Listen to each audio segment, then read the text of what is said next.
ሰላም ጤና ይስጥልን ውድ የቻናላችን ተከታታዮች ፕሮግራማችን ቤተሰቦች፣ ይህ አብዲራዋ ቲዩብ ነው። ፕሮግራማችንን ላይክ በማድረግ እንድትጀምሩ፣ አዲስ ከሆናችሁ ሰብስክራይብ በማድረግ ቤተሰብ እንድትሆኑ፣ እንዲሁም ይህንን ፕሮግራም ከሀገር ውጭ የምታደምጡ ድጋፍ እንድታደርጉ በአክብሮት እየጋበዝን የመጨረሻ ክፍል ፕሮግራማችን እንግዲህ ትኩረት የሚያደርገው ኤለን ሮድ ላይ በጊዜ የሚደረገው የማንቸስተር ዩናይትድ እና የሊድስ ዩናይትድ ደርቢ ነው። የሁለቱ ክለቦችን ጨዋታ በተመለከተ አንዳንድ ነጥቦችን አንስተን እናልፋለን በዚህ ጨዋታ። ነገር ግን ትናንት በአፍሪካ ዋንጫ የተመዘገቡ ውጤቶችን እስቲ በተወሰነ መልኩ እንመልከት። ሴኔጋል ሱዳንን 3-1 በማሸነፍ ወደ ቀጣዩ ዙር ማለፍ ችላለች። ማሊ ከመመራት ተነስታ ቱኒዚያን 1-1 በመለያየት በመለያ ምት ማሊ አሸንፋ ወደ ቀጣዩ ዙር በጎደሎ በ10 ተጫዋች ማለፍ ችላለች። እንዲሁም በትላልቅ ሊጎች በተደረጉ ጨዋታዎች በካታሎኒያ ደርቢ ስፓኞልን ባርሳ 2-0 በማሸነፍ መሪነቱን አጠናክሯል።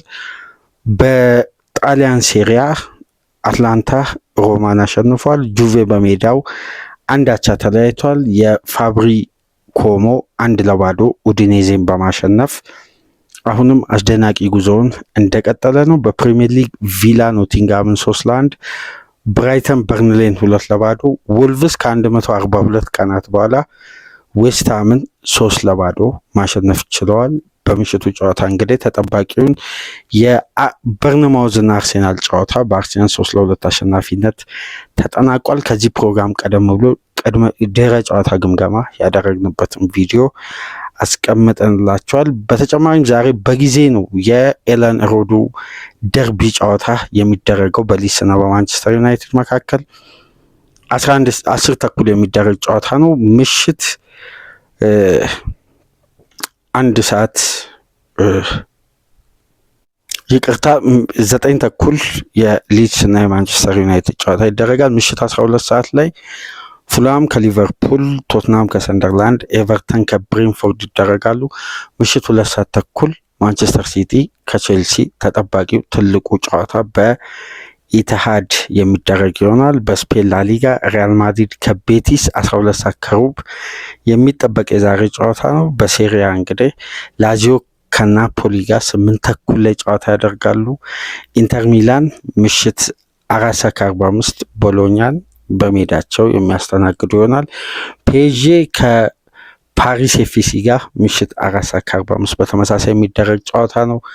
በአፍሪካ ዋንጫ ሞሮኮ ከታንዛኒያ፣ ደቡብ አፍሪካ ከካሜሮን የሚያደርጉት ጨዋታ እንግዲህ ከምሽት ጀምሮ የሚደረጉ ጨዋታዎች ናቸው። እኛ እንግዲህ በዚህኛው የመጨረሻ ክፍል ፕሮግራማችን ትኩረታችን ወደ ኤለን ሮድ አተኩረን እንግዲህ በማንቸስተር ዩናይትድ እና ሊድስ ዩናይትድ መካከል የሚደረገውን ፍልሚያ በተመለከተ እንግዲህ አንዳንድ ነጥቦችን እናነሳለን። ዳንኤል ፋርኬ እንግዲህ በተቻላቸው አቅም ከወራጅ ቀጠና ሊድስን ማውጣት ችለዋል። በጣም ፈታኝ ወቅት እያሳለፉ የነበሩት ሊድሶች ባለፉት ጨዋታዎች እንግዲህ ባሳዩት መነቃቃት የሁለቱ ክለቦች የላንክሻየር ደርቢ ዛሬ የሚደረግ ነው የሚሆነው። ይሄ ፊክስቸር እንግዲህ 100ኛ ዓመቱን ዛሬ ይደፍናል። በሁለቱ ክለቦች መካከል ይሄ ደርቢ መደረግ ከጀመረ ዛሬ 100ኛ ዓመቱን ነው የሚይዘው። በጣም ረጅም ጊዜ ነው። 100 ዓመት ከ3 ወር ከ2 ቀናት ነው። በትላልቅ ውድድሮች ሁለቱ ክለቦች የእርስ በርስ ግንኙነት ሲያደርጉ የመጀመሪያው ግንኙነት በኤለን ሮድ የተደረገ በ1925 ኦክቶበር ላይ የተደረገ ጨዋታ ነው። እንግዲህ ምን ያክል ጊዜ የቆየ እንደሆነ ይሄ ጨዋታ እንግዲህ በላንክሻየር እና በዮርክሻየር ተብሎ ነው በሁለቱ ከተማዎች መካከል የሚደረገው እና በጣም ከፍተኛ ውጥረት የተሞላው እንደውም አንድ የምናስታውሰው ምስል አለ አይደል? ደጋፊዎችን የሚለዩ የዕለቱ ጠባቂዎች ፕሮቶኮሎች ምናምን በሁለቱ ደጋፊዎች መካከል ያለውን ጥበት አስፍተውት በመሃላቸው እነዛ የፖሊስ አመራሮች እንደዚህ ፖሊሶች ሁለቱን ደጋፊዎች ከለዩ በኋላ አንዱ የአንዱን ደጋፊ ግብ ሲገባ ይሄ ፕላስቲክ እቃዎችን እየተወራወሩ አንዱ ለአደጋ ሲያደርሱ ነበር። ሁሌም ደግሞ በሁለቱ ጨዋታዎች መካከል የሚደረገው ውጥረት በዕለቱ ብቃት ላይ የሚወሰን ነው። ይሄ በወቅታዊ ብቃት ላይ አይደለም። በተለይ ከሰሞኑ ሊድስ ዩናይትድ ካሳየው መሻሻል ካሳየው ለውጥ ጥሩ ጥረት በዳንኤል ፋርኬ ውስጥ መታየቱን ተከትሎ አሁን ወደ በጎ የሚባል ፎርም ውስጥ እየመጡ ነው የሚገኙት። ሊድስ ዩናይትድ እንደምታውቁት በዳንኤል ፋርኬ ውስጥ መሻሻላቸውን ከሚያሳዩ ጉዳዮች መካከል በዋነኝነት የሚነሳው ካለፉት 17 የሜዳ ላይ ጨዋታዎች በሁሉም ውድድሮች በ2025 በአጠቃላይ ባደረጉት ከታች ከቻምፒየንሺፕ አንስቶ ባደረጉት ጨዋታ አንድ ጨዋታ ላይ ብቻ ነው ግብ ሳያስቆጥሩ የወጡት። ባለፉት ግንኙነቶች ደግሞ በሜዳቸው ባደረጉት ጨዋታ የሚያስቆጠሩት የግብ ቁጥር በሜዳቸው 3 እና ከዛ በላይ ፓላስን፣ ቼልሲን፣ ሊቨርፑል ላይ ያስቆጠሩት 3 እና ከዛ በላይ ግብ ነው። ዳንኤል ፋርኬ በቅርብ ሳምንት ውስጥ ከተሻሻሉበት የጨዋታ ሲስተም መካከል ጥብቅ የሆነ የመከላከል ስትራክቸርን የበለጠ ባጎለበተ ስትራክቸር መቅረባቸውን ተከትሎ ባለፉት 6 ተከታታይ ጨዋታ ሽንፈት የሚባል አላስተናገዱ።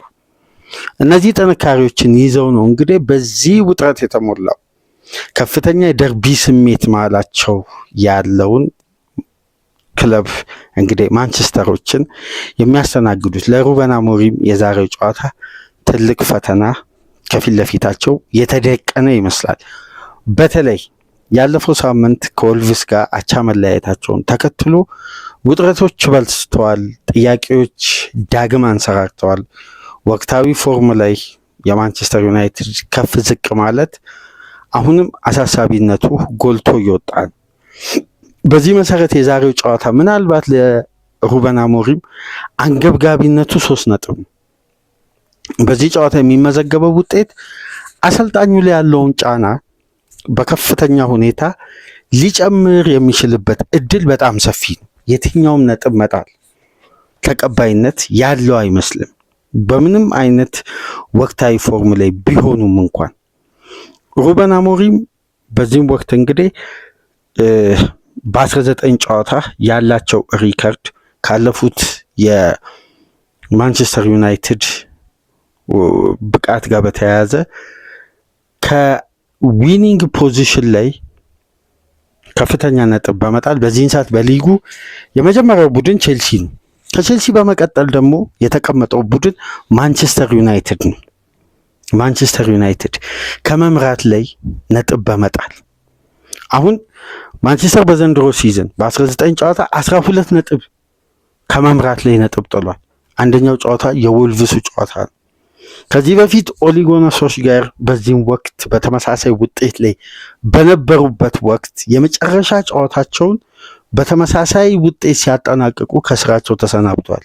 ይህን ሪከርድ በማገናኘት የኤለን ሮዱ ፍልሚያ ምናልባት ለሩበን አሞሪም ጫናውን እንደ ወትሮ ላይሆን ይችላል፣ ወይም ከሚዲያ ትችት ከተለያዩ ጉዳዮች ጫና በበለጠ ውስጣዊ አስተዳደር ኃላፊነት ላይ ያሉ ትላልቅ ሹማምንቶች በኢኒዮስ በኩል የተሾሙ የቡድኑ ስራ አስኪያጆች ቀጥተኛ ውሳኔ ሊያስተላልፉ ይችላሉ።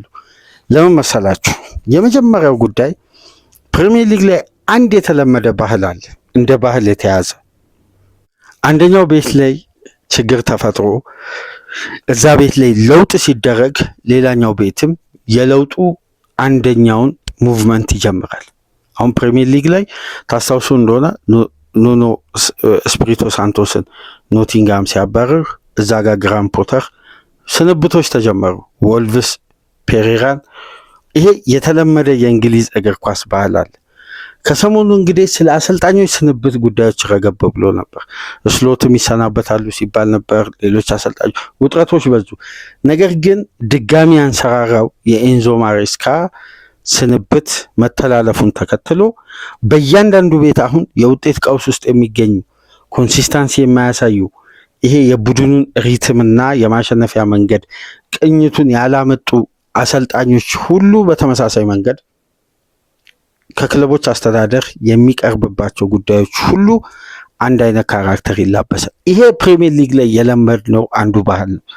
ስለዚህ ለሩበን አሞሪም ያለፉትን ፊክስቸር አሁን ኒውካስልን አሸንፎ ወልቭስ ላይ እንደዛ አይነት ብቃት ማሳየት ምንም አይነት ተቀባይነት የለውም። ነገር ግን የሰሞኑ ፊክስቸር ለሩበን አሞሪም ካለባቸው ውጥረት፣ የተጫዋቾች ጉዳት፣ አማራጭ ዴብዝ ማነስ ጋር ተያይዞ እንደውም ፊክስቸሩ የተሻለ ነበር። እነዚህን ጉዳዮች ሸፋፍኖ ለማለፍ ወልቭስ፣ ሊድስ፣ ቀጣይ በርንሌይ ነው የተሻለ እድል ነበራቸው። እንግዲህ ወልቭስን አልተጠቀሙም፣ ሌላ እድል አላቸው ዛሬ ከሊድስ ጋር የሚያደርጉት ጨዋታ። አንደኛ በማንቸስተር ዩናይትድ የተያዘ ከፍተኛ የበላይነት አለ በሊድስ ላይ። ዩናይትድ እንደምታውቁት ባለፉት 7 ጨዋታዎች 1 ሽንፈት ነው ያስተናገደው። 3 ድል 3 አቻ ነው የተመዘገበው። ማንቸስተር ዩናይትድ ከሊድስ ጋር እንዲሁም ወደ ላይ ካደጉ ክለቦች ጋር በነበረው የእርስ በርስ ግንኙነት ባለፉት 25 ጨዋታ ከሊጉ አዲስ ካደጉ ክለቦች ጋር ባደረጉት የእርስ በርስ ግንኙነት 22ቱን በማሸነፍ በ3ቱ አቻ በመውጣት ምንም አይነት ሽንፈት ያስተናገደ ቡድን አይደለም። ምንም አይነት ሽንፈት አላስተናገደም ዩናይትድ ከአዳዲስ የፕሪሚየር ሊጉ ክለቦች ጋር ባለው ያለፉት 25 የእርስ በርስ ግንኙነቶች። ነገር ግን ወቅታዊ የሊድስ ፎርም መቃናት እዚህ ጋር ዩናይትድ ደግሞ ተከታታይ ድል የማስመዝገብ አቅም መዳከም ጋር ተያይዞ የዛሬው ጨዋታ ትኩረት በበለጠ የደርቢ ስሜት ተጨምሮበት እንግዲህ የጨዋታውን ተጠባቂነት ከፍ አድርጎታል። ሩበን አሞሪም በየትኛው መመዘኛ ይሁን የዛሬን ጨዋታ ከማሸነፍ ውጪ ሌላ አማራጭ የላቸውም። የበለጠ እንደውም ጋዜጣዊ መግለጫቸው ሌላ አዲስ ያልተብራራ ጉዳይ ይዞ ብቅ ብሏል።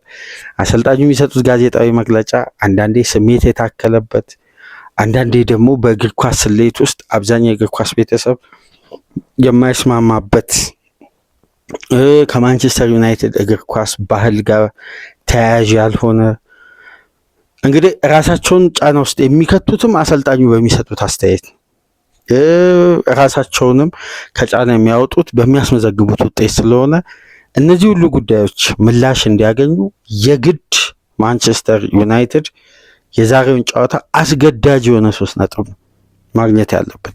ከ3 ነጥብ ውጪ ለአሰልጣኙ ተቀባይነት ያለው አይመስልም። በተለይ በሚዲያው በኩል እየተራገቡ ያሉ ጉዳዮች እንደሚያሳዩት ከሆነ ከሰሞኑ እንግዲህ ማንቸስተር ዩናይትድ በጥር የዝውውር መስኮት እንቅስቃሴ ማድረጉ እንደማይቀር ሲገለጽ ነበር። ከጋላገር ጋር፣ ከሩቤን ኔቬስ ጋር ማንቸስተር ዩናይትድ ከበርካታ ተጫዋቾች ጋር ስሙ ተያይዞ እየወጣ ነው የሚገኘው።